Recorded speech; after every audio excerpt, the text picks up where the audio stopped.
Hi, this is Marlene with Miami Ghost Chronicles, and I want to welcome you to another episode of Stories of the Supernatural. Wherever you find us, whether it's a video on YouTube or on your favorite podcast platform, please like and subscribe to us so that you can get notification of when a new show is released. You can also find us on major social media platforms where I give you a heads up about upcoming shows and which date and time they will be aired. If you go to MiamiGhostChronicles.com, you can find links to the shows, MP3 files which you can download, or links to your favorite platform like iTunes, Spreaker, SoundCloud, and all other major sources. You can find information for upcoming and past talk show appearances as well as new book projects at MarlenePardo.com. You can also purchase books and merchandise there, and you can visit my author page on Amazon at Marlene Pardo Pellicer. Due to popular demand, I'm narrating my True Believer stories that I've collected throughout the years in a new series called Supernatural Storytime. You can find links at supernaturalstorytime.com. If you are into classic horror, ghost, and adventure stories, I narrate some of those at Nightshade Diary, and you can find links at nightshadediary.com. If you would like to read noteworthy news about the paranormal world, true crime, conspiracy stories, and anything that is just plain weird, you can visit the Stranger Than Fiction Stories tab at MiamiGhostChronicles.com. I do want to thank you all for being part of my audience, and I think you are all wonderful. Hi everybody, this is Marlene with Miami Ghost Chronicles, Stories of the Supernatural. How is everybody doing? Good, I hope. And what I mean good, I hope, is that even though you might not be seeing this for just a little bit sooner than you think. Right now, in the United States, we're dealing with the reality of the COVID-19, the Wuhan flu, the Kung flu. I mean, there's a million names for it. Coronavirus, which has altered everybody's reality very, very quickly. And I don't think. I mean, it's affecting the entire world, but I'm going to speak in general to the United States because, we all kind of share more or less a similar lifestyle. It doesn't matter where in the United States you live. And so I don't think there's anybody that has not been affected by it. Obviously, some more than others, especially if you have a family member or a friend that's been affected, or you have a family member that's a first responder or works in the medical field. But somewhere, I don't think there is anybody that has not been affected by this scenario. That even the smallest towns, they're being. There's no way that you could be that isolated that you're not being affected some way, shape, whether it's because the law, well, not the laws, but some counties, some states, they've basically, you have to quarantine yourselves, or the 6 feet across from another person, and masks. It differs depending on where you're at in the United States. But anyway, all of this came about really, really quick for most people. So that's why I'm saying I'm doing good. Luckily, my family's doing well. Like I'll tell you, I stay with my husband on our home, on our farmhouse. And as you know, I've got my chickens and everything. And like a few days ago, I gathered a bunch of eggs. I contacted all my kids, and I did it like I call an egg run, because around here there was a shortage of eggs. Basically, I dropped off like 24 eggs at each stop I made. And I didn't even go inside their houses. I told them, I left the stuff there, and which is really difficult, by the way. We stay in touch, obviously, on the phone or, apps and everything, but it's very difficult just to say, here, something, my daughter, mom, I need some hand soap. I had a big giant bottle of hand soap. I dropped it off, have all those things, but it's like, but then we came back home. It was like a one-day thing, and we stayed home. And it's a twist to most people's reality, depending, of course, on your circumstances. And I don't want to be a pessimist because I don't believe in it, but the more time goes by, I think that when this dust settles on this, things will never be the same in our minds, because this will always be that one moment where people will, almost like what happened with 9/11, even if you weren't there, because in a way, this is more far-reaching in 9/11. Because, yeah, it affected the entire nation because they witnessed it, but of course the people that lived in New York or their first responders were the ones that were actually affected by it firsthand. But here, everybody's been affected, where the reality, our reality, the way we view our lives is never going to be able to be pre this event. And I think some good and some bad will come out, and we'll see what happens with it. But anyway, let's get on to the good stuff. Of course, and thank God I do this online, because otherwise, I have a gentleman here that I've had before. You guys loved the last interview we did, and who I'm speaking about is Christan MacLeod, the Cryptid guy.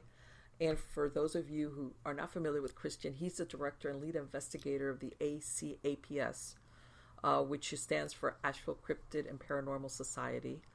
He has over 24 years of experience investigating cryptids and paranormal activities. He's passionate for studying and preserving the Native American tribe culture, folklore, and legends. He's also knows about the topics such as the occult, the UFOs, forbidden archaeology, Freemasons, the Knights Templar, secret societies, and many other governmental cover-up allegations, conspiracy theories. And as a matter of fact, we were before we started rolling, we were talking about all these different scenarios that everybody wonders about, especially now that you have so much time at home to think about them. But anyway, we've got a lot of interesting things to talk about. So if you could help me welcome Christan. How are you doing today, Chris? I am excellent. Thank you so much for having me again, Marlene. It is a pleasure and an honor to be here. Thank you. And you know what? I was listening to your opening, and I'm sorry, I didn't mean to cut you off, but I was listening to your opening, and I can't help but feel the same way. It's like we're in a different world. It's like is this really happening right now? And I just before we start, I just want to make sure all your viewers just always do one thing, and that's just be smart, use common sense, and be safe. Because you're right, this is going to be over soon, hopefully. But I think you're right. I don't think the world's ever going to be the same again. No, and I don't mean that I don't want to say that in a negative way. No, I don't either. But mentally, I think that, because I know there's a lot of people with jobs, maybe they don't have a job to go back to. I'm talking besides that, but I'm saying mentally, there's just the one break, the you know how the BC, AD kind of thing, I know it's not that monumental, but everything will be referenced as before and after this coronavirus You're absolutely thing. Right. Yeah, I agree, because it's going to change everything. Like we were briefly talking about, like how we feel so bad for students, especially like kids graduating, seniors, because they're missing all those memories that they're not going to have. So like this is going to be the year that it didn't happen, and I feel bad for them. But I think you're right. I think this is going to be a monumental time in history where it's like this is before and this is after, and now this is what we do after. Right. It's like now, I was in the grocery store and everyone's wearing masks, and the first couple times I saw it, it was like it's crazy. Now it's you expect to see it. Yeah, it's just it's crazy. Yeah, it's very strange times we're living in. Let me tell you something. How everything happens. 2 weeks ago, my dishwasher broke down. 2 weeks ago, 2 weeks ago. It was like, talk about the worst. I know there's worse things that can break down. But bottom line, thankfully, Home Depot was still open. But when we went there, they had drawn like a taped off area, like the girls, in the appliance center. She had her desk, and you had to sit X amount of space away from her, which they demarcated, to talk about the purchase. Because I was asking her, I get it. It was like a surreal moment, like, oh my God, and she's looking at us like apologetic, and we're like, don't worry about it. We get it. We understand. But yeah, it was like, how can I say it? Most people, how that body space that normally people have around each other. Mm-hmm. Unless, most bubble. People honor it. Yeah, a little bubble that like, okay, I'm not going to crowd you especially if I don't know you or in a scenario like that. But it was like, you can tell she felt, You could tell she had gotten like all the, she goes, no, some customers understands and others don't, but you need to put the chairs like on the other side of that line. And I was like, okay, don't worry about it. We know this is not your decision. It's okay. But yeah, it's little things like that give you like a little kick in the head kind of moment. Like, okay. Yes, it's real. It's actually happening. God forbid you sneeze. If you have an allergy attack, you might as well just stay home because I am taking my Zyrtec before I walk out that front door. You will clear a store. People will be like running from you, like yeah. I was in a grocery store and I was picking up a few things, and this older woman, she gets a cart and she's in front of me, and she looks at me and like there was lines on the floor. Yeah. And she looks at me and she goes, "You see where that tape is, right?" And I said, "Yes, ma'am." She goes, "Don't get any closer than that tape." No, yes, ma'am. All right then. All right then. That's exactly what she said. That is like, yeah, and like I said, we go food shopping at the local Walmart, the marketplace, and if they tally how many people walk in, they've never been enough people that they've said no, you can't, or there's a line. But they put this poor person out here, like, doing this little tally stroke. And my husband... He's the new guy. We each had yeah, I know. It's like, who's that? Yeah, who's going to get this? Let's draw straws. No. You're the lowest guy in the totem pole. But yeah, it was like me and my husband, we each had a cart. And I tell the guy, well, he's with me. And he goes, no, I gotta count each cart. I was like, okay, all right, whatever. But yeah, it's insignificant stuff. And we laugh about it because in a way it's funny to us because, it's like... Well, if you don't laugh, you're going to cry. Well, I think it's that things change so rapidly that it's like there was no lead up to this where, like I said, that if you sneeze, people look at you like all alarmed. And it's like, what? How did we get here? By this, I don't mean to say how serious it is, but at the same time, people can sneeze, and it doesn't mean they're sick. People sneeze because they have an allergy, or you sneeze. It's like, people like get wigged out over such a human thing, whereas before you sneeze and people say "bless you" or whatever. It's like, yeah. If they say something else that ends in you. Now it's like everybody clears around. You're like. You get beat up, someone throws a watermelon at you. Yeah, exactly.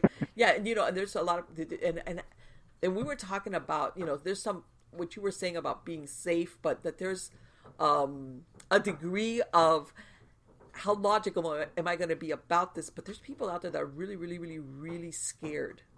Okay, illogically scared. Oh yeah, they are. Yes. Well, I mean, I see it too. I mean, we've got these people and they're walking around and, they've got gloves, they've got the breather on. I mean, I get it. And they're terrified. You can tell they're terrified to go out, but they have to go out. I mean, it's just the way it is. So I guess it's our new normal. I mean, right. And I was reading, and then you have these people that are lunatics, like, someone in a grocery store was purposely sneezing and spitting on the fruit. And I guess, did you see that? See that? And then all these people tackled them or her. I don't know who it was. But this person got tackled. I don't blame them. And I don't blame them, but I mean, they're just. I mean, people are losing it. Well, because it's getting crazy out there. Yeah, and it's funny, but for all you know, this person absolutely doesn't have it, but they're just trying to, basically screw with people's heads. And it's like, this is the wrong thing to do because people, whereas before they'd be like, "You pig, what are you doing?" Okay. Yeah, now you're going to get killed. Now, exactly. It's like, good luck. Even the old lady is going to come after you with and club you with something. Yeah, that's when they'll do you in with their cane. Yeah, that's what I'm saying. It's like, and we were talking about also, that up to a point, this is reality. But you know how we've been primed because in the last few years we've had these onslaughts of the zombie apocalypse. Oh, yeah. Zombie apocalypse. Yep. And even though, of course, we're not talking here zombies, but it's always been, if you look at all these movies or stories or whatever, it happens from one day to the next where life as you know it suddenly comes to a screeching halt. And we were talking about, I'm sure that everybody, when this started to roll out, where people were being told to stay home, work from home, or whatever, everybody was having these flashbacks to that last movie or series that they saw of some zombie movie. Oh, yeah. Going, what? I was thinking Walking Dead myself. Yeah, I mean, I was like, Dead, yeah, great. exactly. Exactly, yeah. Great, I'm going to have to get to the woods. Right, like, should I go get a samurai sword just in case? Like, am Yeah, I going to be the just in next to be case. shown? Like, yeah. Don't have to reload that thing. Yeah. Yeah, it's like, whatever. I mean, yeah, that and even though people know that it's strictly fiction, but I think the premise of the story, which is what happens when society kind of like from one moment to the next loses the anchors that keep us in place, law and order and all this thing, what happens? Well, I mean, yeah, but you're right there too, because it's a couple fold though. If you look at it this way, it's like it happened because we were pushing the boundaries of medical science, and we did something we shouldn't have. And what are we doing now? We're always doing that. Exactly. I'm still not convinced this wasn't a man-made virus. I know we talked a little bit about that. Yes. I mean, I'll give it the benefit of the doubt, but it would not surprise me if this wasn't man-made. Right. Because the way it seems to attack people, going after the lungs and the heart and all that other stuff, that to me just doesn't seem like a normal virus. I'm not a medical doctor. I don't know. As a normal functioning human being in this society, that just seems a little bit much to me. But, I could be wrong. Well, I hope I am, but the thing that, they recognize a lot of these viruses, sometimes they do start out with animals, but they don't mutate to where humans can become infected. In other words, they don't jump the species barrier. And I think that's where some people think, like, how did that happen? Was this something that was tweaked in a lab to be able to affect humans, whereas on its own, it would have just stayed affecting or infecting an animal, whatever animal it originated from? Or was there something done to it where all of a sudden... I don't know, but you're right.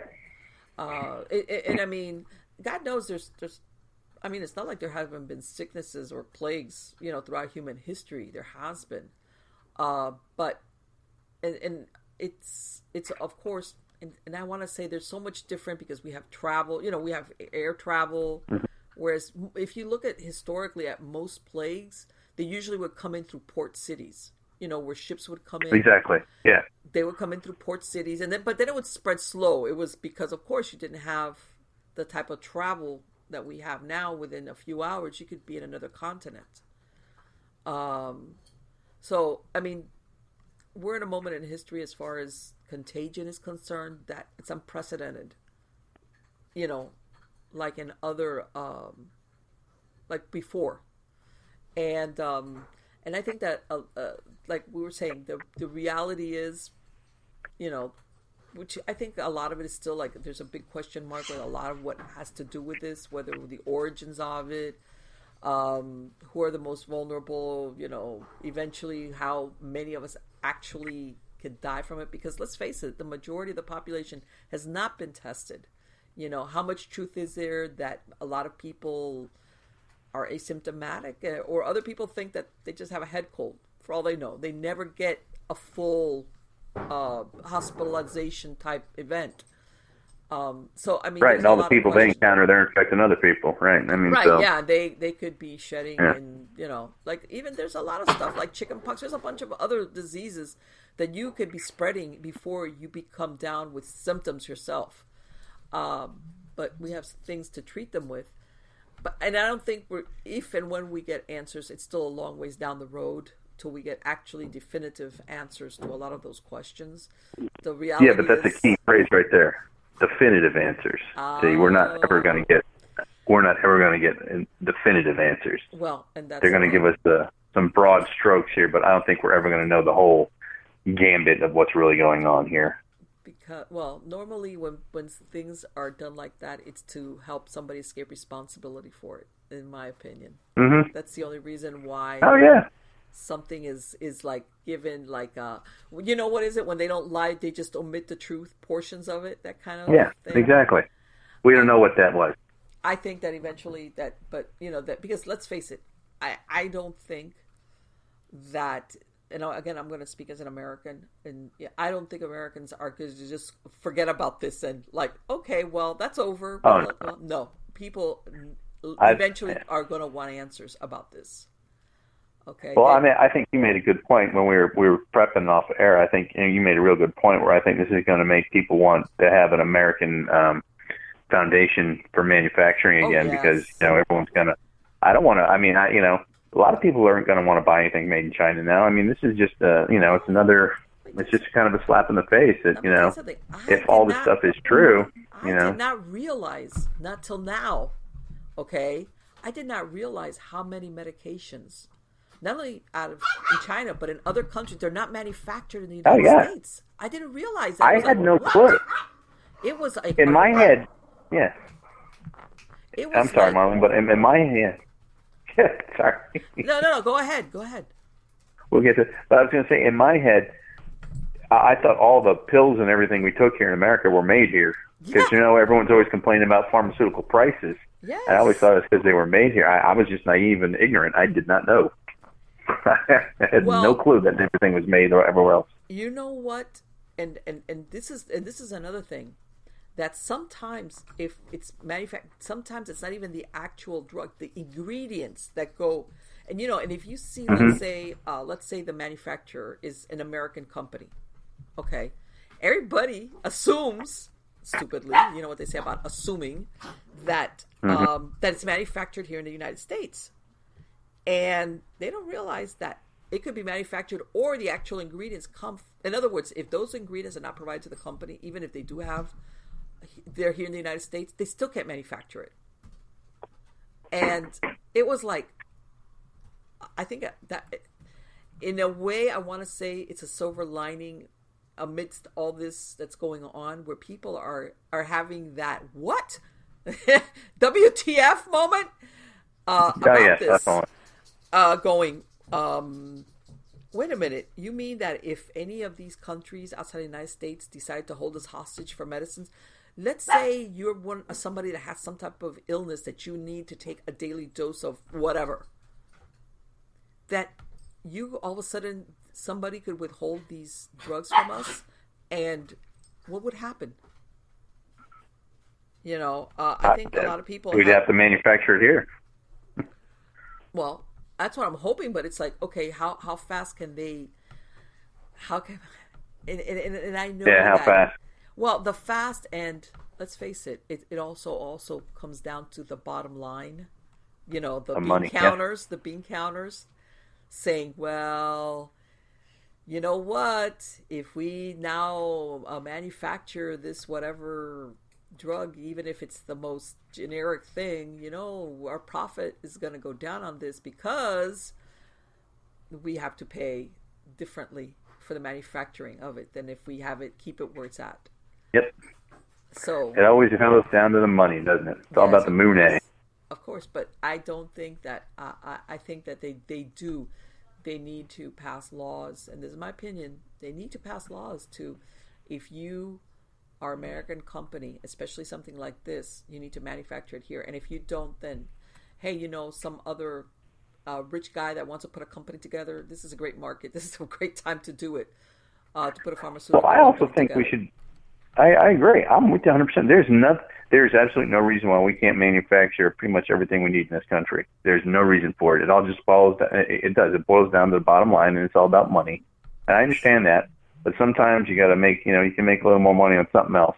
Yeah. In my opinion. And I also think, if it comes down to it and companies don't want to do that, then I would put tariffs on the stuff coming in. Exactly.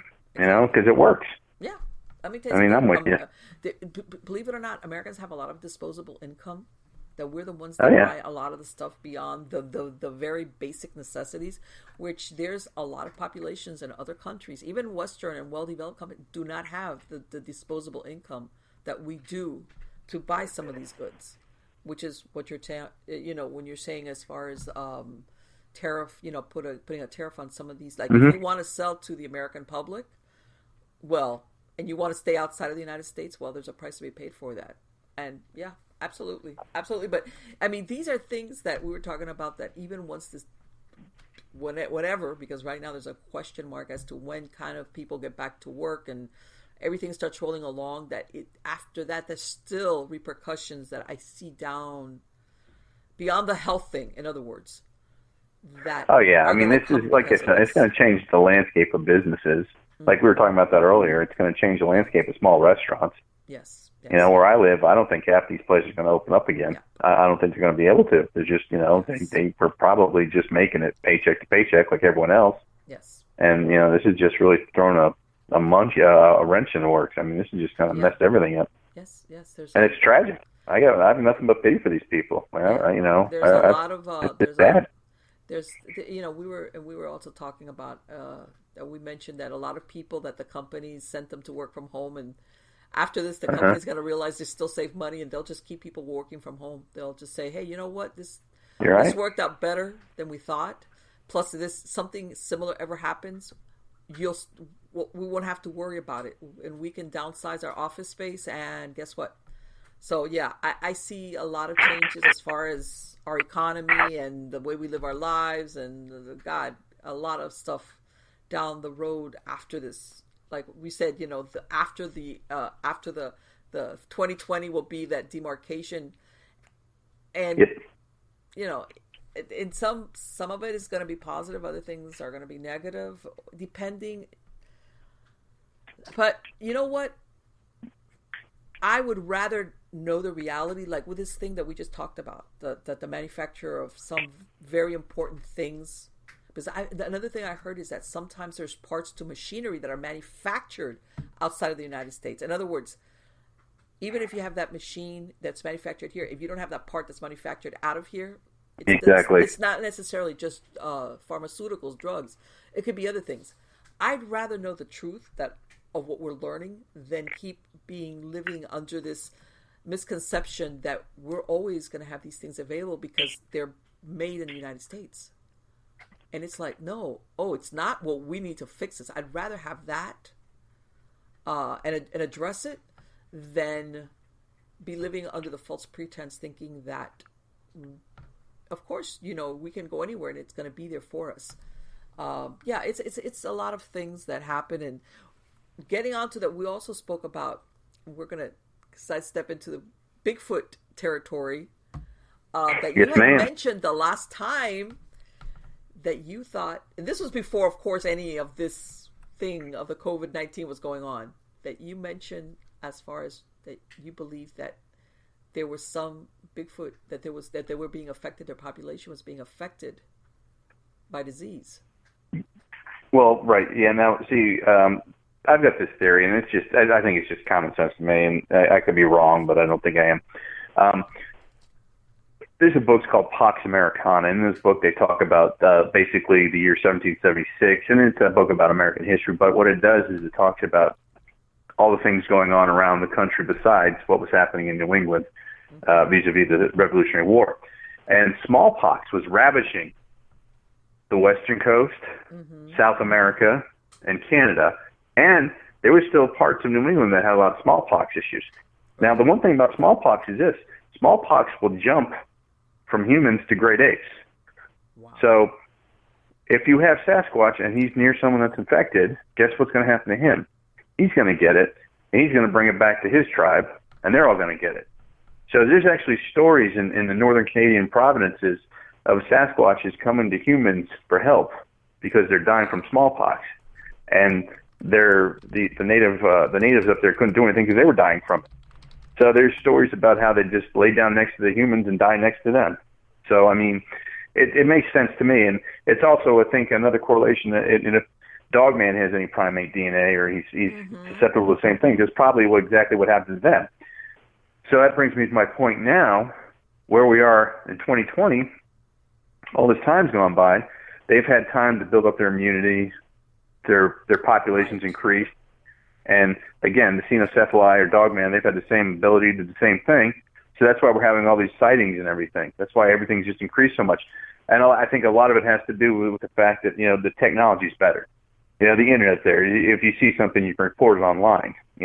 50 years ago, you couldn't do that. It was all word of mouth. And I know a lot of people think it's all because of deforestation and this and that. I've said this before, I'll say it again.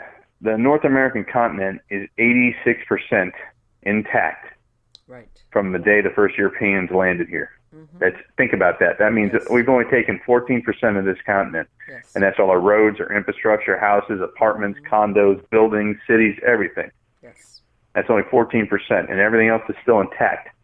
So, and then if you throw the natural, the national forest system in there and all the millions of acres they have, you can't tell me there's not enough space for these creatures. Oh, let me tell you something. And this when is you why. take a road trip, if you've ever taken any type of road trip across the United States, you realize that. You're like, wait a minute, there's nothing out here. Yeah, and it doesn't matter what state you're in. Yeah. Yeah, exactly. I mean, you can drive from New York City, and in a couple hours you're in, upstate New York, and it's forest.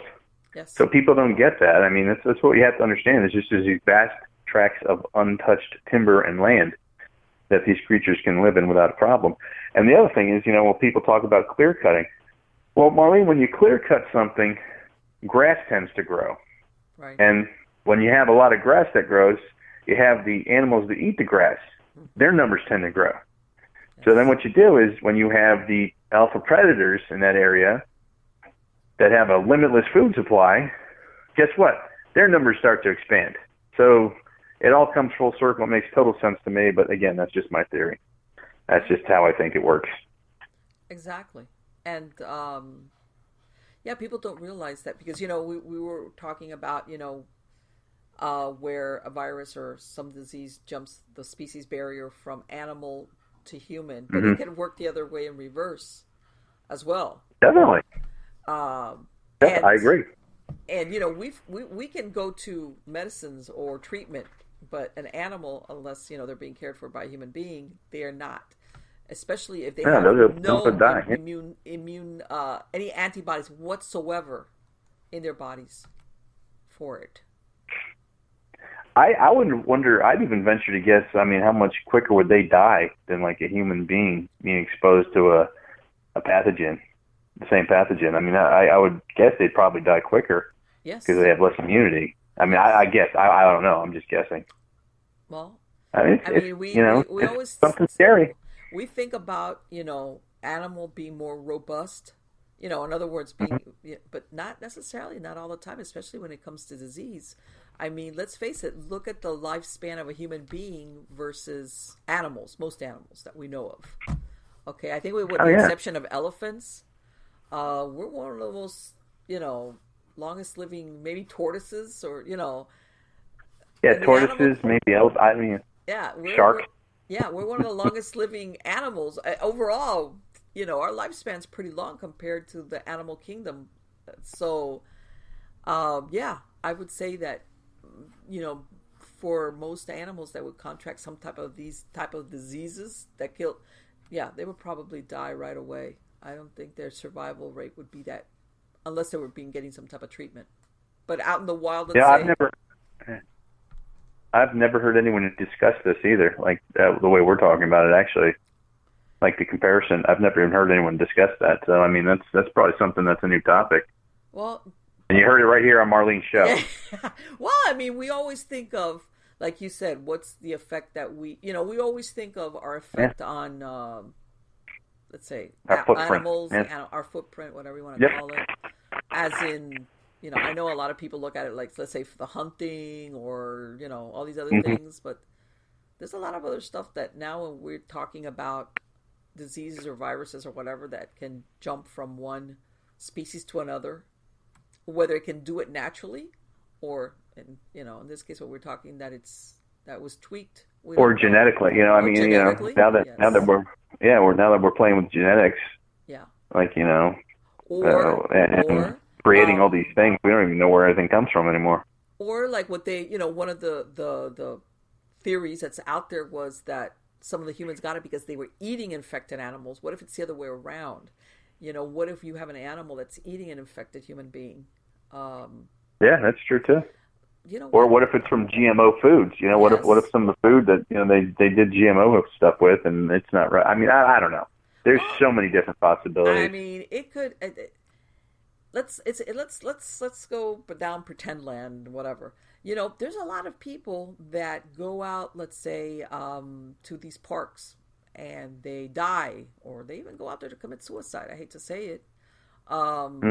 Or they fall down a ravine, or they pass.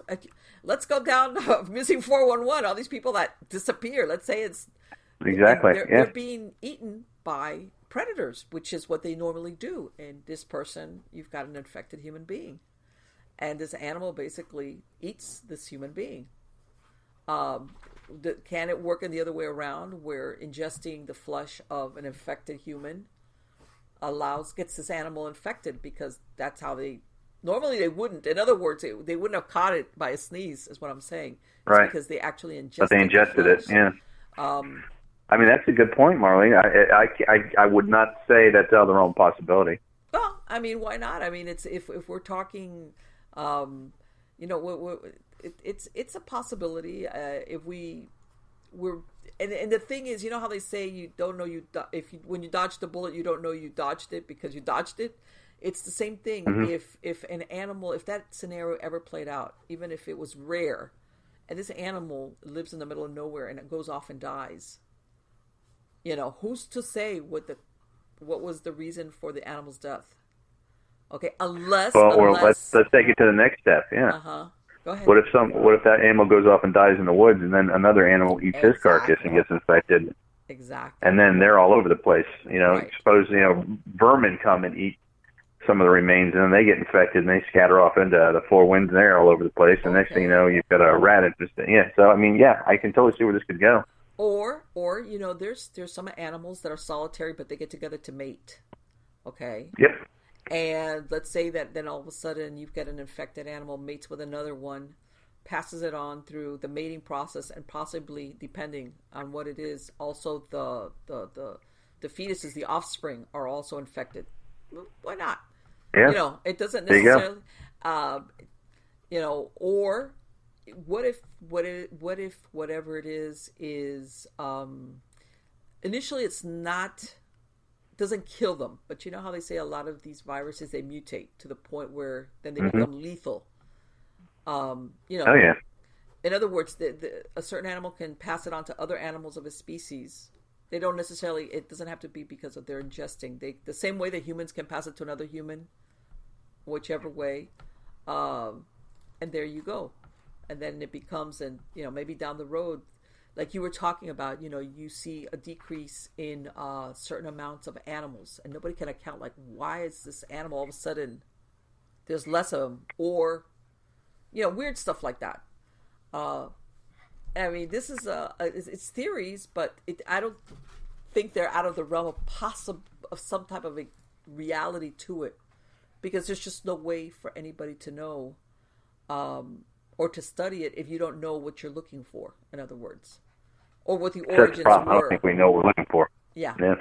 You're right. So it puts this whole thing that now we're looking, because of the moment that we're living in, this reality that's dropped on our heads like a 2x4, that we're looking at the effects of contagion, okay, or how passing it on and the whole thing, and it's a really weird kind of thing. And I even mentioned to you, that Stephen King novel that came out in the 1980s, The Stand, which was a big, thick book, and it was a very immersed kind of read. But the backdrop of it was a pandemic event, where, of course, evil basically is, it surfaces, in other words, amid the destruction or the dissolution of society.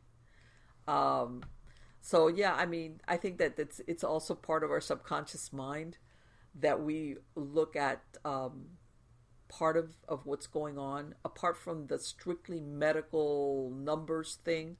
And today I read an article where there's a bishop in Italy, and I know they've been hit really hard. They've been spanked hard with this, and I don't mean this in a superfluous way to use the word spanked, but that he was saying that the effects of Satan or evil, however you want to look at it, and he was asking the priest, in other words, when they're doing the Mass for Easter, to basically do a passage of the rites of exorcism of the Roman ritual into the Mass, into the Easter Mass, because that doesn't surprise me. Yeah. Yes. Think about the Great Plague, the Black Plague. Mm-hmm. Yeah, that's where the term "God bless you" came, because when you started sneezing, that was usually an indication that you were going to get it. Yeah. Yes. So it doesn't surprise me. And again, as a man of faith, if there's good in the world, then there has to be evil, and sometimes evil, rears its ugly head. Yes. And usually, when there's some kind of tragedy going on, and I'd definitely call a pandemic a tragedy. So I can totally see where they get the correlation for evil for this, nasty virus. But, I think it also depends on how people handle it. Now, you and I were talking about how some people handle things differently. Some people can't handle being cooped up in their house with their spouse and their kids and all that, and there's no problems. And some people freak out. And I think it just depends on the individual. I mean, you and I were lucky, we've got great spouses, mm-hmm. We enjoy our time with them, and that makes things easy for me and you, as we were discussing. But some people just can't do that. Well, and think of it, Chris, in reality, it makes you think, and I hope it doesn't come to that. I really don't, because I think that it would, besides the effect on the economy, let's take that off the table. How long can people go living under these circumstances like this, with this uncertainty? I mean, even the most well-intentioned people that now are all friendly and understanding, and it's like, okay, I'm willing to follow the rules, and if I'm told to do this or not do this, I'm going to go because I want to be part of the solution. If this rolls into months and months, if you think those good intentions are not going to fall by the wayside, I think that even the best person is going to start going stir crazy. No, I agree. I think you're 100% right. I think you've probably got maybe another 2 weeks before things start really going south. Well, there's there's a lot of people that, I personally think, with my background in mental health, that human beings need interaction with other human beings. Yeah. Different We're doses. Social creatures. If you're an extrovert, if you're an introvert, I know there's some people that are not like into crowds. That's fine. But every human being that I know of that isolates themselves, they suffer for it. Spiritually, mentally, emotionally, they suffer for it. We all need human interaction of some. I agree. Depending on our personality, and I think that it's there's people out there that, even if they're not the what you call the touchy-feely type, even they got coworkers, or they've got the guy at the grocery store that that they say hi and they talk to, or the mailman, or the all that. And I'm talking here for the person that's like very, they're not into like very. They still need that. That's the human thing, the human condition. And I think I agree. The more distance we put that, there's gonna be people that are not gonna do well. That they're doing okay now, but if this takes longer and longer and longer, we're gonna have. I feel that the mental health community is going to be. You know how everybody's worried now about the hospitals being overrun.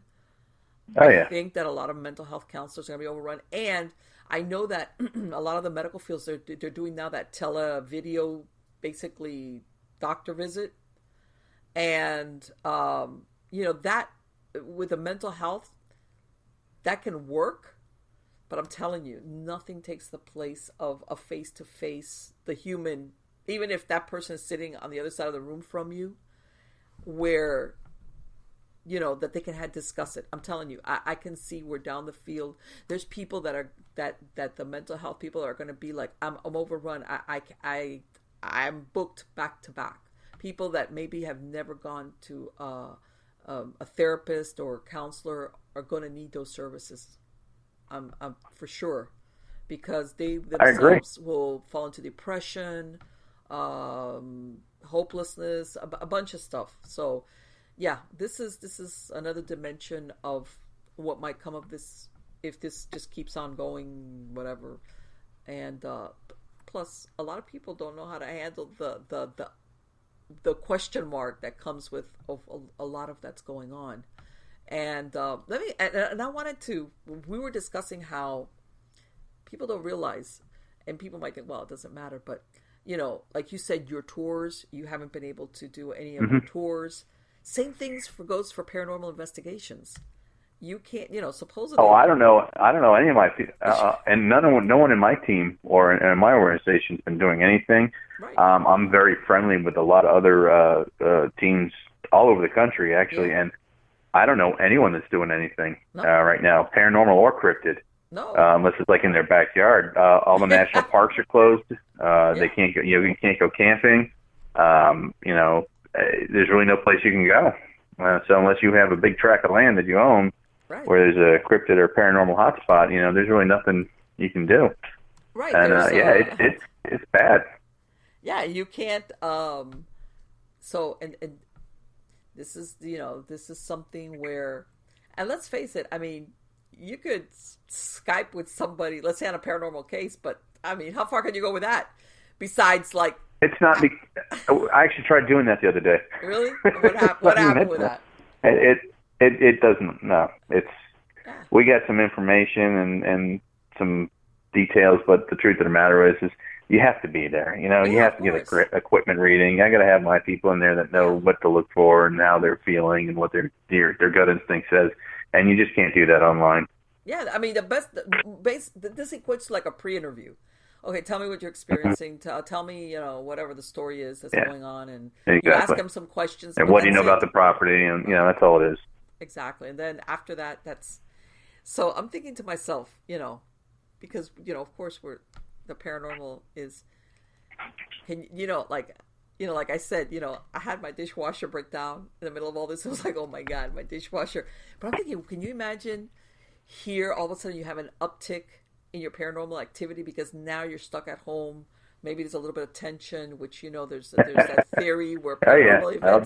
That'll do it. That'll get it going. The dynamics in the family fuel any negativity. And all of a sudden this goes from kind of so-so lukewarm occurrences to like full-blown. And who are you going to call? Nobody, because... All I'm saying is film it. Film it is all I'm saying. Just film it. Yeah, there's nobody, even if they wanted to, for just whatever's going on, people, you can't get people out there.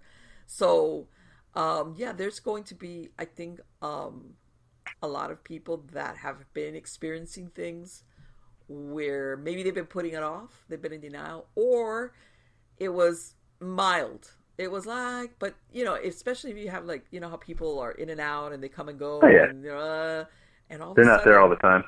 They're stuck in there all the time, and that bad energy is just building up and making that energy stronger and stronger. Yep. Or they're there to witness a lot of things, even in daytime. Let's say how everybody's out either at school or at work, the family, whatever, and everybody comes home and then they're home and their dinner and homework and watching TV, and then before you go to bed. So yeah, they'll hear some stuff, but now all of a sudden they're there and they're witnessing stuff, and it's not the middle of the night; it's in the middle of the day. Okay, and then of course, like you said, the tension. Maybe like, oh, I'm telling you, I know there's going to be a lot of paranormal cases, wild ones, by the way, that are going to come as a result of this, and let's go down the road of where you have a case where you do have a dark entity, an intelligent haunting, that if you don't think that it's going to take advantage of fueling problems, because basically that's what it thrives on. If we're looking at something that's dark versus just a regular haunting. This is a recipe for disaster for that. Yes, it is. I mean, that's a nightmare. That's a living nightmare right there. If you have to go through that, if there's a dark entity and there's all the negative energy in the house, and it's going to build up. There'll be episodes. Well, and let's go. Let's and this is kind of a little bit controversial now in the middle of all of this, which is that they are not allowing church service. Like the gathering that you would normally have in a church. Some churches, or they've done it outside. They'll do it from the car. Right. They're trying to come up with all these ideas, to basically avoid people getting sick, but at the same time allow you got to them worry to be about able to spiritual worship. health. Yeah. See, like I said, this is just my opinion, and that's what it is. It's my opinion. I think the lack of spirituality in a time like this is very dangerous, because this is when the dark entities, this is the time they live for. Of course. This is when they can come out. This is when they can feed off all the negative energy and get stronger and stronger. And even if they could do that prior, and you say you have a person that goes to church every Sunday. Yeah. So this energy might be building up during the week, but on Sunday, it puts the kibosh on it, and they start from scratch again. Yeah. Well, now this person has been going, 3 weeks, all this negative energy building up, and there's no church to cleanse it. Right. So it's just going to get more and more powerful. Again, that's just my belief, and I'm with you. I say that as I stare across my desk, and I've got 2 bottles of holy water, but it's just. You know what? That's just the way my house is. Of course, but how can I say it? I even see where there's a lot of people that maybe are lackadaisical. Not that they're not spiritual or religious, but they're lackadaisical about attending services, which now feel a need. Like, I want, I need that reassurance that I God need that too. is going to take care of us and make things come out okay for us. Okay. Right. I need to go to church every Sunday, and I need that. But that's just me. I need that. It makes me feel better. It makes puts me in a better mood. Yes. And that, like I said, and I'm a normal guy. I mean, that's just probably normal for everyone. Right. And I think you're right. Some people need that, and I'm one of them, and it sounds like you are too. So I mean, we have that outlet. But you can. I try not to get too fundamentally religious on anything, but when I need to talk to God, I'll talk to God. Of course. And I can do that anywhere. What if you're one of these people that's like quasi-religious, spiritual, but not really heavy going into church, but now all of a sudden weird stuff starts going on in your house, or you start hearing scratching on the walls, or you start having these really out there nightmares, and you're thinking, man, I need to go to my corner church and talk to somebody, but you really can't. Or something's trying to again, I'm going to go down the road less traveled. A dark entity is trying to get a grip on you. And like you said, if you were able to go to church or services or whatever it is, it pushes it back. You keep it at a distance. But if you're not able to do that, if you're not able to be surrounded by people in prayer, for example. Well, I understand, but I still think, in a situation like that, you need to have the common fortitude to start praying and taking that upon yourself, because that's the situation that can be fixed, and but you have to go through the steps, and one of those steps is just prayer. And again, this is just my opinion, but I think anyone in that situation, and if if I was talking to one of your listeners and they were having that situation, I would just tell them, and again, I don't care what religion you are. Mm-hmm. I would say just start praying to whatever deity you pray to, right? And just get that overwhelming sense of calm that comes with that particular meditation for a human being. Yes. And I think things would be all right. Yes. And if it gets beyond that, then I would go somewhere else and quarantine. I mean, well, if it's possible. I mean, you know what? It's almost like. It's almost like in the movies, if you're going to go look for the monster, you want somebody with you. When people are in a scary situation, it's like, if I got somebody with me, like, hey, you know what? I'm scared because I don't know what's going to come of this. Or in the case of what we're talking about, that maybe you're experiencing something in your house. And it's almost like I need that reassurance of having other people around me. It's a really weird scenario, and here I'm talking from the perspective of people having paranormal experiences, either because it's been there all along, and now they're like, God, they're having to deal with it, or something that maybe just developed. I mean, there's a lot of because as well as I do. Sometimes the cases you don't know what the point of origin is.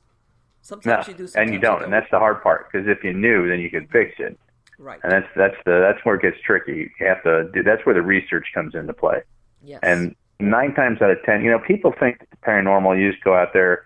Movies have not been good to the paranormal because they give people the wrong idea. Yeah, I know. you're not sitting there battling a demon or a ghost and throwing holy water or some John Constantine stuff. That's ridiculous. It's nonsense. All right, 9 times out of 10, you're reading, you're doing research on the area, you're interviewing people, asking them if they've seen any strange occurrences, and then you're hoping they don't think you're a lunatic. And then, right. And then you just basically hit them with this. Have you seen a ghost? Is anything strange? It takes time to do that, and that takes a lot of time. Again, you have to research the place, the property, the people that live there. I mean, yes. Tanya and I, my buddy that I investigate with, we're doing this house right now. This place is just insane, and we can't figure out why. I personally think it's got something to do with Native Americans because of the location. Okay. But these people have been having problems since day one, just strange stuff. But what they've done is they put cameras in all over the place, and they've been posting their footage online, and it's been getting a lot worse. And I told them to stop doing that. I said, whatever you're doing, you're making it angry. Mm-hmm. And they're like, oh, what are you talking about? I said, well, you're noticing that the more attention that you're giving this thing and the more attention it's receiving, it doesn't like that. It doesn't want attention, it wants to be left alone. Yes. And it's acting out. So stop filming. Well, they didn't listen. They're still doing it. Mm-hmm. And their problems have gone, there's been an uptick. Yes. Well, the second they stop filming, guess what happens? It died down. It dies down. So, it's just things like that. But here's the question mark. Why? Why is it doing that? What place, what is this specific area that's doing this? And then I've got another family in a situation like that, and they don't have any problems. They actually think it's kind of cool, because they have an entity and they catch, every once in a while they catch something on film. But again, there's nothing maleficent about it. It's not coming, it's not coming for anyone. It's not doing anything nasty. So again, I think it's area, and it depends on stuff. And, I think it depends on the situation going on at home. And I also think it depends on what caused this entity not to cross over, or what caused it to stay in this realm. So when you have an issue going on like what we've got now, this pandemic, mm-hmm. I think paranormally we're going to see a huge uptick. Yes. Yes. Because it's a violent death. It's not, it's a death that's not. Yes. I mean, it's a natural death, but it's what I would refer. I call this a violent death dying from this, because it's not something you thought you were going to die from. It's not old age. It's not just a natural process thing. You actually caught a virus, right, and you're going to die from it. So that's just what I call it. I don't consider that a natural death. I would call that a violent death. Well, and I think we're going to have an uptick in paranormal activities from it.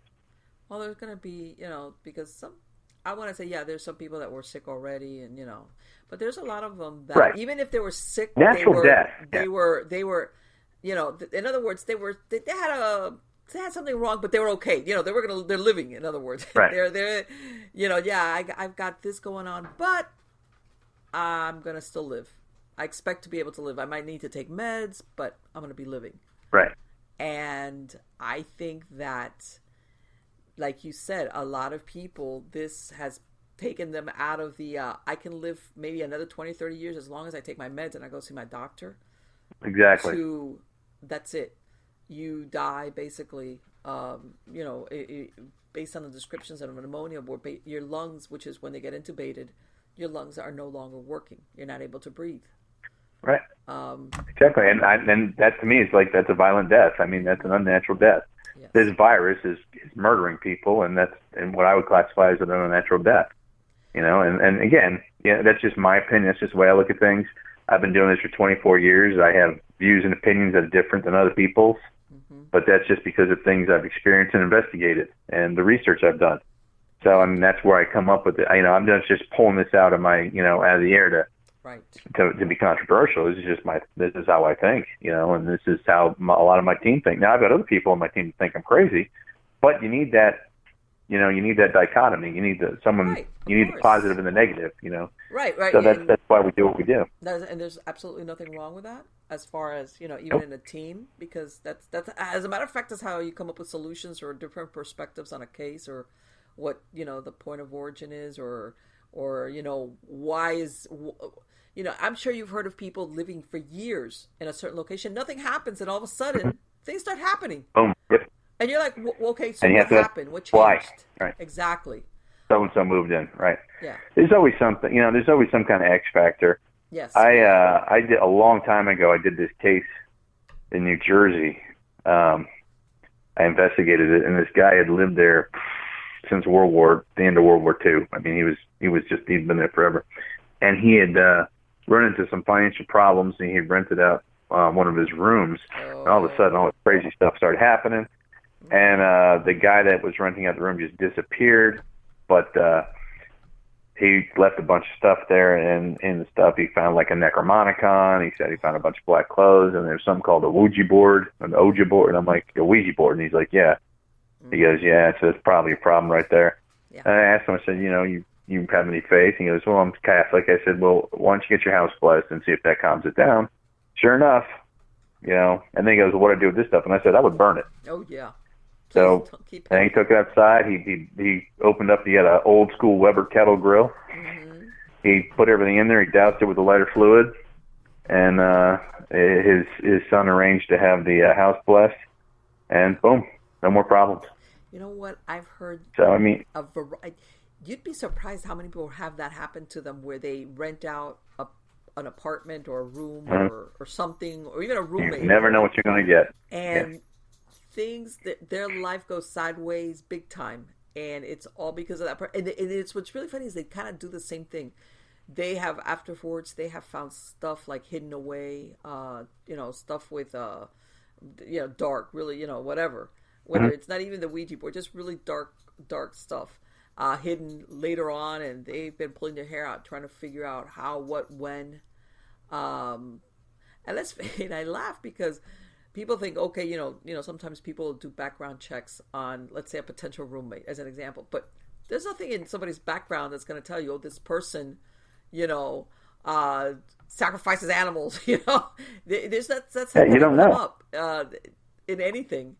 So yeah. Marlene, I don't judge anyone for their religious beliefs. I don't. Right. I mean, if they want to do that, that's fine. They can worship whoever they want to worship to. It's just when they start causing problems to other people or hurting other people, that's when I say, hey, that's not right. That's when I draw a line. If someone wants to worship whoever, that's up to them. That's their God-given right. But when they start affecting other people negatively or on purpose, then that's where I draw the line. That's where I say, no, that's a problem. That's when you have to stop or have to put your foot down. Because that's just not fair. That's not what you do. People being like exactly like what you just said. Hey, you know what? That's cool, whatever. But then something goes south down the road, and they're almost afraid to tell this person you need to move out because. Well, that's why unfortunately, it's one of those things where you just that's where faith comes into play. Because usually if you're a person of faith, they don't want to be there. Yeah. Oh no. But and and that's just my my humble opinion. It's funny. I've got where I live. There's a big, diverse population, and a very close friend of mine. She's just great. She's a dear friend of mine. She's a practicing Wicca. She's very, very much into Wicca. She's got her own coven. Right. She's a white witch. She'll be the first one to tell you that. I don't have permission to use her name, so I'm not going to. But every Sunday morning, she's in the Catholic Church going to Mass. Yeah. Yes. I mean, that's what she does. I mean, she's both. So you can be. I mean, that's what she does. And it just makes me laugh because I had this horrible strep throat and I couldn't kick it. We had a plan. She does a lot of work with us too. She'll go in and bless places. And I had to meet her. And I won't do any kind of investigation if I'm not feeling 100% because that's when you're weak. Something can come in. And she met me. We were having coffee, and she goes, "You're not feeling good, are you?" I said, "No, I feel terrible." She goes, "Hold on." She goes back to her car, comes out, and she goes, "Something told me you needed this," and she had made me this tea. And I'm like, what is this? And she goes, "Just make it like regular tea, put some sugar in it, or some honey, whatever, and then just drink it, and you'll be fine tomorrow." Now, I have never believed in anything like that. I'm like, listen, I know I'm a paranormal investigator, but Western medicine is the way to go. Yeah, I know. It's like, give me the drugs, baby. And I said, well, you know what? I got home. I was like telling my wife, I said, what the hell? And, and it was actually very good the next day. I felt like $100. I was fine. There was no problem. I felt fantastic. But it's one of those things. I was also taking some amoxicillin. So it could have been one of those things. Yeah. but it doesn't hurt. You know, my point is it's good to extrapolate things from everything, and that's just my opinion. Sure. No, let me So tell you if you can help someone by doing this, or help someone by doing it, you know, do it. Right. Always help people. That's what we paranormally in my organization. We don't charge anything. We don't want any money from anyone. I've had people offer me money, and I've said no. You know, well, at least let me buy you dinner or something like that. Yeah, well, it depends. You want to go to Mickey D's, you can buy me up, but we're not going to Outback. You know, it's one of those things. Because I've been put here. I'm a firm believer everything happens for a reason, and God put me here on this earth to help people. Sure. Exactly. Now, I'm not always the nicest guy in the world. I always haven't been the nicest guy in the world. You know, I can be, and what I mean by that is I can be very stubborn. I can be very pig-headed, and God bless my wife. We've been married 10 years, and, you know, she'll be the first one to tell me I'm stubborn, but I listen. Right. Because I know I'm being stubborn. So, you know, but that's just part of the way I do things, because that would, you know, I tend to hyper-focus on things, and if I wasn't stubborn, I wouldn't be able to do that. Does that make sense? That's just the way you are.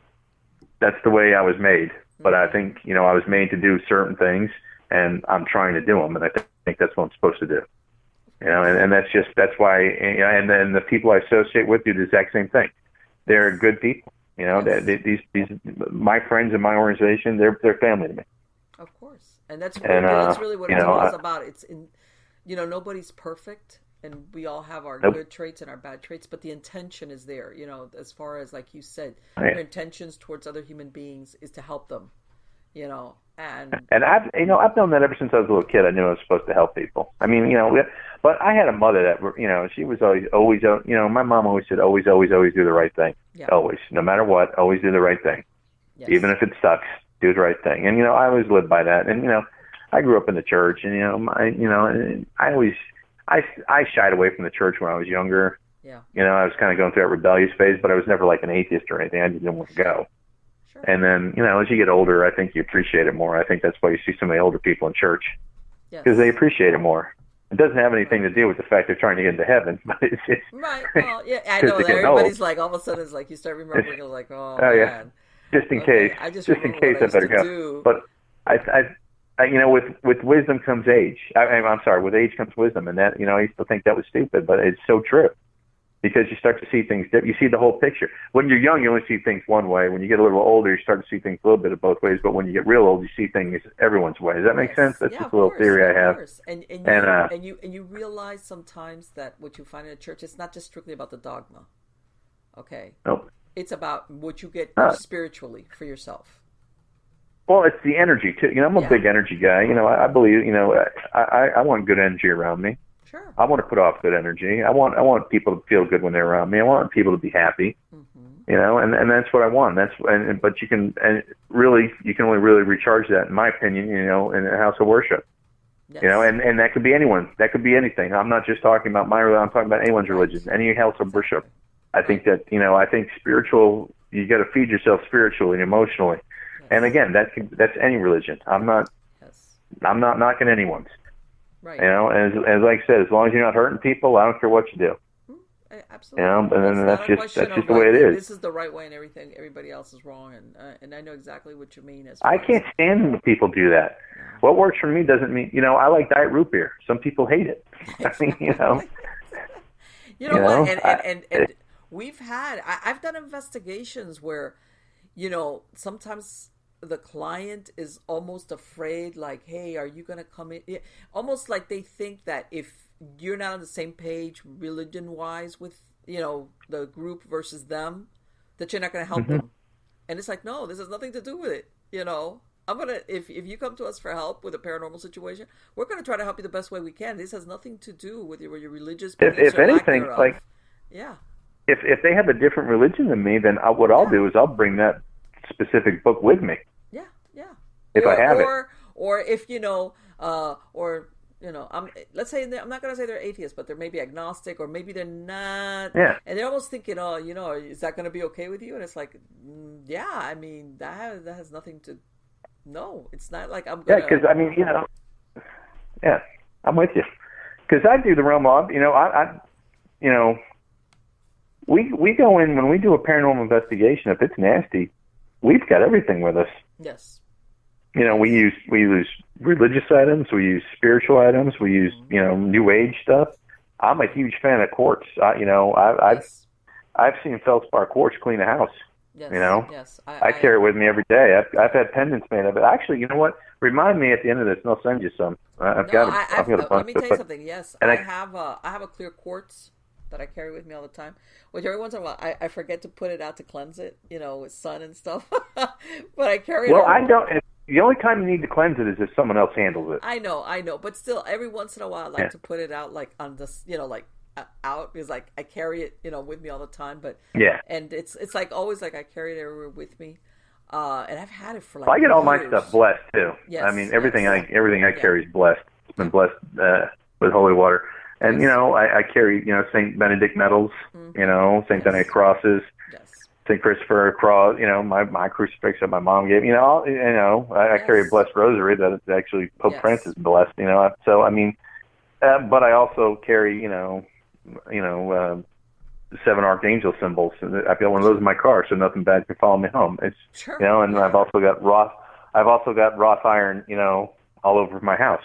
Yes. For protection. So I mean, it's a little bit of everything. I think that for me that works. Yes.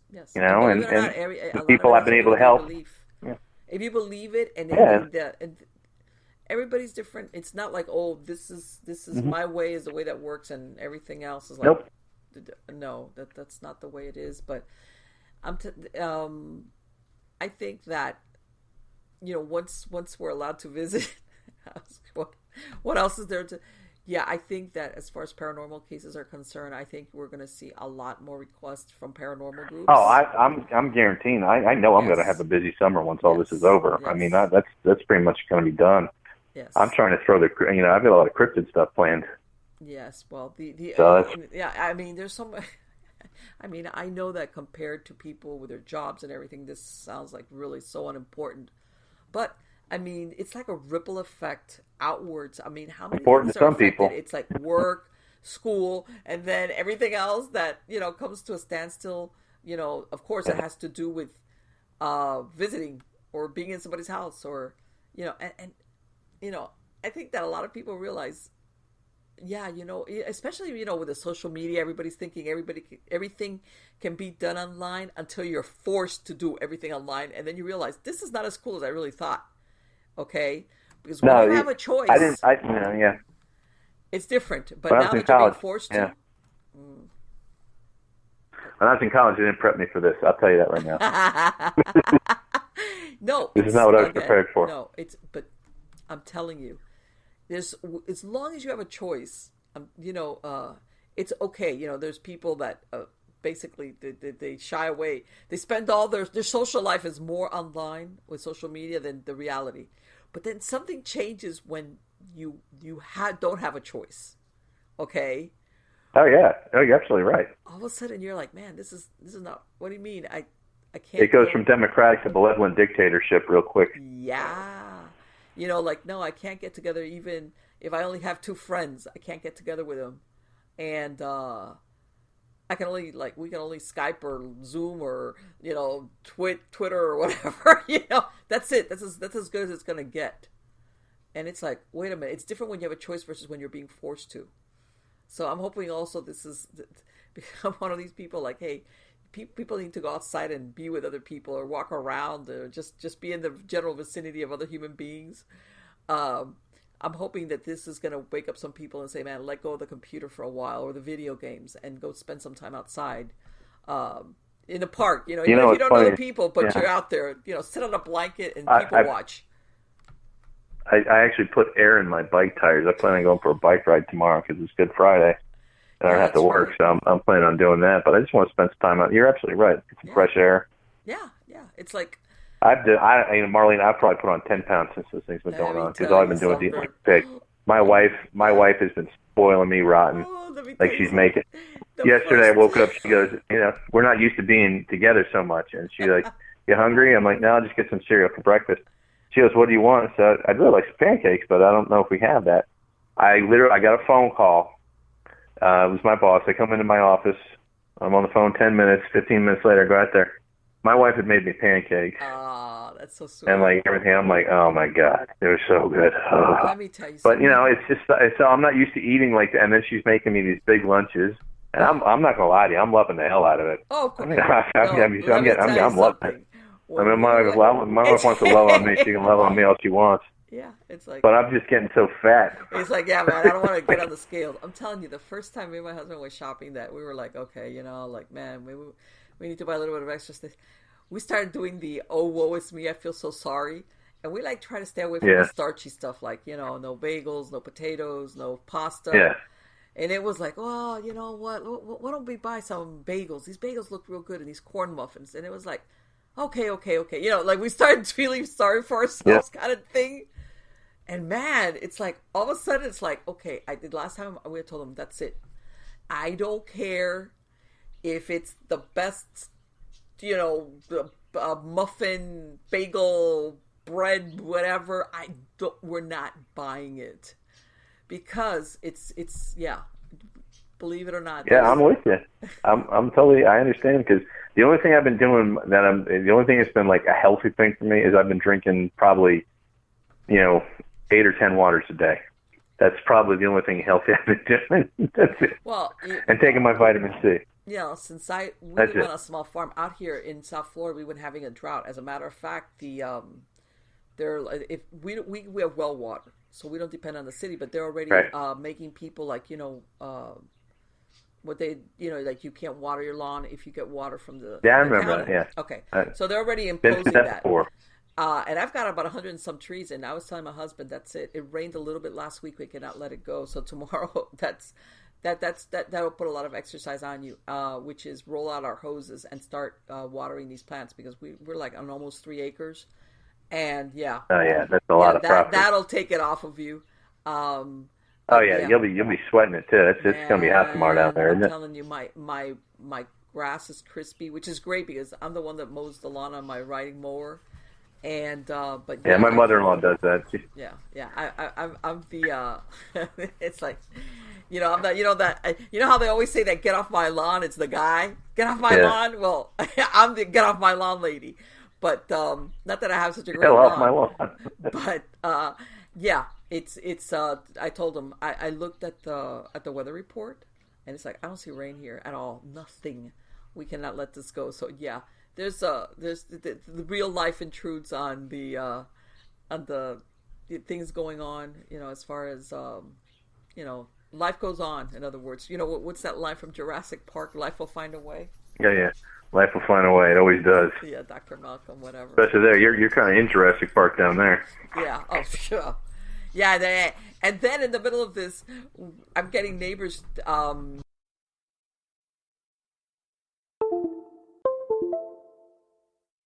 My chickenista, and I'm like, hello? What? Yes. Did I lose you? Okay, let me see. Oh, I hope. Can you hear me? Hello. Oh, darn it. I hope I didn't lose.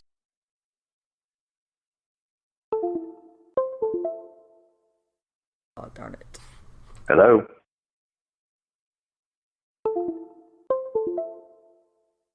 Ding, twing-a-ling-a-ling. Hello.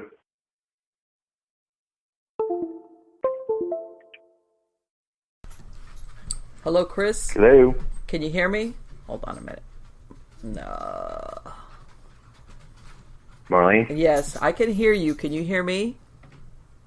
God, I don't Hello? know. Yeah, hold on. Let me see. Okay, I don't know why he cannot hear me. Let's see. Hello? Yes, I can hear you, but you cannot hear me. Okay. Hello, hello, hello. Oh, you know what?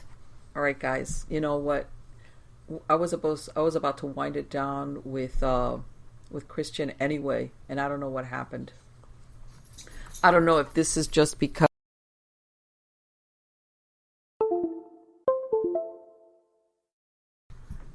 But whatever the case might be.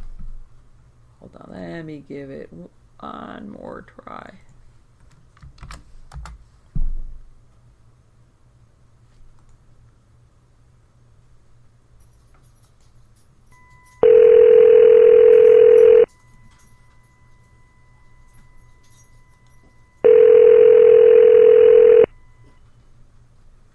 you can hear me.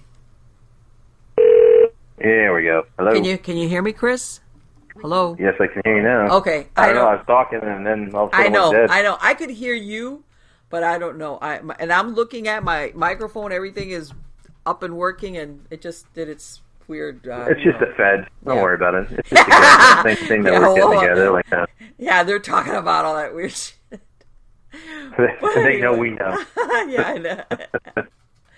But anyway, what I was telling you that like Dr. Malcolm was saying, your life goes on, life will find a way. The female dinosaurs will find a way to become male and mate, and there we go, and then life will go on, like I said, and we'll look back on this moment. And I think everything, you're right. I think you're 100% right. I think I think it's going to take a little bit longer than we thought it would. Yeah. I am hoping that the summer kills this thing. Yeah, it is. That's what I'm hoping. Yeah, there's a lot of things.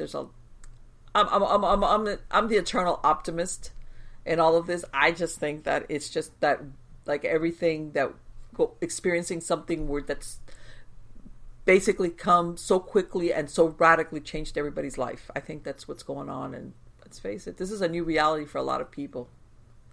No, it is, definitely. I mean, it's like I said, it's going to be one of these things. It is a game changer. I don't think people are going to look at anything the same. I think it's going to change the way people live a lot too. I think it's going to change a lot of social interaction. Yes, it is. It is, and it's that. And I'm gonna, before we close down, I'm sure you've seen that movie Demolition Man that came out in the 90s. How Stallone. How there was no basically, because of the fear of contagion, people didn't even have sex together, or everything was, even to conceive a child, and everything was very and it's like, I'm gonna tell you something. Talk about life imitating art or fiction in this case. Come on. It's not too far off, Marlon. No, it's not. Really, it's not. I don't think it is, because how many people you think people are going to be shaking hands anymore? No. I don't. No. It was like, in the movie where she doesn't even want to kiss him, like, like, what do you mean? Exchange bodily fluid. And when you saw that movie, it was like, ha, ha, ha, ha, and it's like, yeah. And now. Yeah, exactly. Now look at us. Exactly. And then now look at where we're going down the realm. And let me throw in that for the easily offended crowd, that you would get fined if you said a curse word. We're not far off from that. Yeah, that either. was funny. You have been fined. You've been fined. Everything was like, and the police department, of course, was totally ineffectual, because all they did was like, show up, but nothing ever bad happened. That kind of, Let me tell you something. They tell them in a stern voice, use a sterner voice.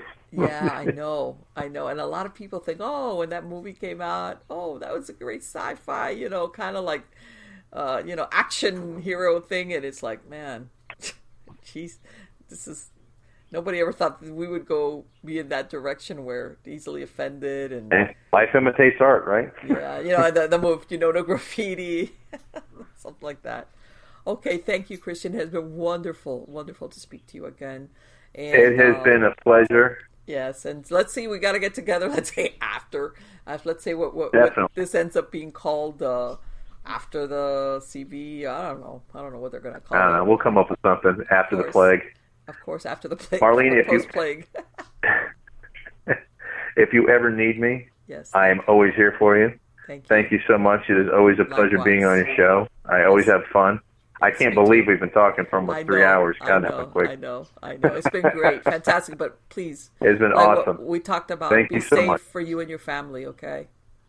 The same. God bless you and yours. And please, everyone, be safe. Yes. Wash your hands. Wash your hands. 6 feet rule. Yeah. So wash your hands. I tell you what, I haven't washed my hands so much. It's starting to get. I got to start using lotion now. I know. It's like, did I wash my hands? It's like, okay, you're getting a little bit paranoid.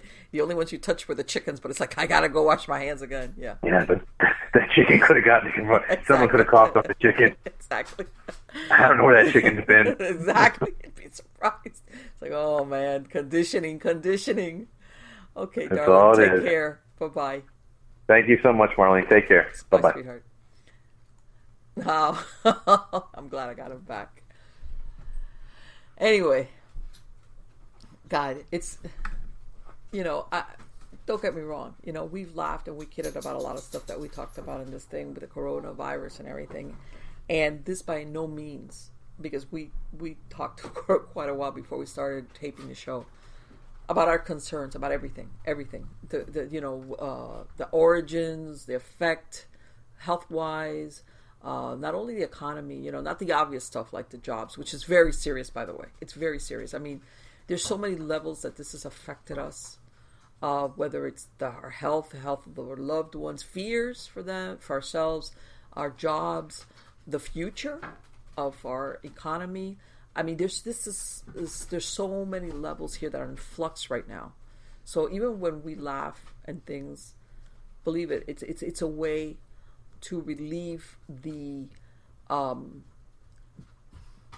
indeterminate nature of a lot of things that we really don't know where this is going to go. Okay, because let's face it. We all love I don't know about you, but I love my life. I think I'm very happy and I feel very lucky and blessed to live in the United States, to be American, to live the life I have. I'm not rich or anything, but I love my life. Okay. And it's not perfect, and I think most people, they have their routine, whatever. And this is, and most people are resistant to change, and but I'm talking here minor changes. That's in comparison to this, where all of a sudden everybody has been thrown into this total out of where did this come from? How did my reality switch out so quickly? And that's why I'm saying that I don't mean to make light of it, but at some point you have to counterbalance it. Because if not, it just drags you down because your imagination plays havoc with you. In other words, you start anticipating the worst because you start thinking of the worst case scenario. And, some things I'm hoping and I'm thinking most of the worst case scenarios that we could come up with are not going to come to pass. Things are going to get resolved. Yeah, there's going to be changes. Yeah, so what else? But it's not going to be horrible changes. And as a matter of fact, me and Christian were talking about that. Hopefully there's a lot of positive changes that are going to come in the aftermath of all of this. I don't mean immediately, but after everything settles, and then they as in we, they, whatever, take stock of how this was handled, what happened, how did it come about, what are we going to do now? How are we going to go from now on? A lot of the changes don't have to end up being negative. I think a lot of things, as a matter of fact, a lot of good things are going to come out of it. And it's almost like because we've been forced to change for the positive. You know how some people, like most people, have some degree of procrastinator in them, especially if it's like a change or the unknown. Well, and by this, even though this is a worldwide thing, but I'm going to talk here as an American, we've been forced to make now decisions or look at things that before we were procrastinating or we didn't even know about in some cases, which is like, what? Or that now it's like, man, we cannot afford not to deal with this. Or think, okay, from now on, how are we going to handle this type of scenario? I mean, so many things people had a moment here where they realized, man, things can change. Come sometimes like this thing of a buildup, or you get an anticipated. I tell them, we were talking that I've lived in South Florida. I've known what it's to be in a natural disaster, but even then, you have the hurricane being tracked out in the Atlantic for days and days and days, and you have days to put stuff up on your house and your windows, or if you want, leave. In other words, you see things coming. And of course, especially if it's, and I'm going to use the hurricane example because that's what I'm most familiar with, where sometimes what you see heading towards you is a monstrosity, okay? But you always have that point of making choices, and you kind of know what to expect because it's happened before. Maybe not directly to you, but historically, there's places that'll say, what they can guesstimate, their certain buildings, this is what's going to, and like everything else, this is a localized area out of the entire country where you know that the rest of the country and the government is going to come to help you out if it's really, really bad. But in a situation like this where everybody's in the same boat to some degree or other, as in the whole United States, it's like, oh, you get better dog paddle this around, and figure it out. And, as far as self-preservation and taking care of yourself and your family, because that's what it comes down to. I think that a lot of good things are going to come out of this. I think that a lot of, it might take a while, maybe months down the road or whatever. There's going to be some positive changes that are going to be implemented because of this. It's not all going to be negative. I think a lot of good will come out of it. It's been forced on us, but sometimes that's, I hate to say it, but sometimes it's almost what has to happen for these changes to come about. Because otherwise, if we're left to our own devices, people kind of drag their butts and say, no, I want everything just to stay the same as it is now, and I don't want to deal with that possibility because, hey, I'm busy. I got to go to work, or I got to study, or I got to, go to my kids, whatever. Life gets in the way kind of deal. So yeah, I'm an eternal optimist, and I see that despite all the negativity and the uncertainty at the end of everything, there's a lot of good that's going to come out of this. And again, be safe and take care of yourself and your loved ones, and those that maybe don't have somebody to take care of them, as far as like in our area we have that Nextdoor app, and there's been people out here that for older people or somebody that's housebound, that they'll go do a grocery trip for them, and drop off some stuff for them. Sometimes that means a lot to somebody, because this is the thing, everybody thinks, well, you know what, you can go and shop online and have an order delivered. But if you're an elderly person or you're not that computer savvy, and you might think, wow, that's so simple. Believe it or not, there's people that it's just not there for them. Especially if you're older, sitting there and putting an order. And by this, I know there's a lot of people that they're on top of it.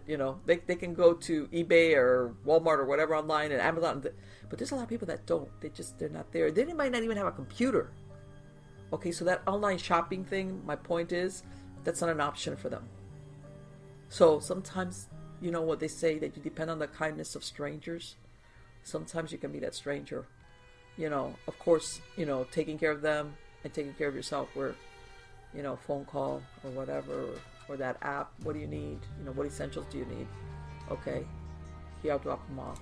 And even if they can want to give you money, they can, there's ways to do it. Believe me, there's plenty of ways to do it. If let's say you can't afford to buy it for them in the sense of monetarily, all you can do is take the trip. They'll pay you, but they just don't have the means or the ways of going to pick the stuff up. So yeah, I think that we're going to see, we've seen people do stupid stuff, but I think we're seeing a lot of that. Most of us are good people, and we try to help each other out, even people that are strangers. So again, guys, thank you for being part of my audience. Take care. Till next time. See you.